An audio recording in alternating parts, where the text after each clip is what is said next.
últimas noticias. El mundo entero está pendiente. Referéndum. Referéndum. Referéndum. Referéndum. Referéndum. El curso de la historia humana ha cambiado.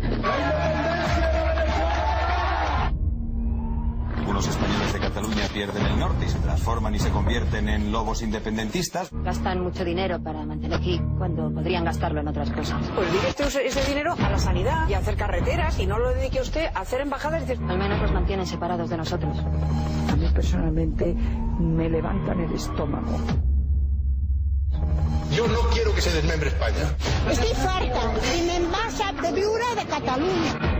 Les hablamos desde la entrada del Distrito 9, el campo de refugiados preparado para separar a los aliens de la población general. ¡Arriba España!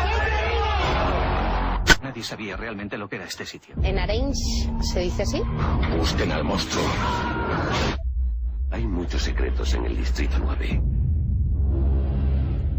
Yo que las movidas estas no me van.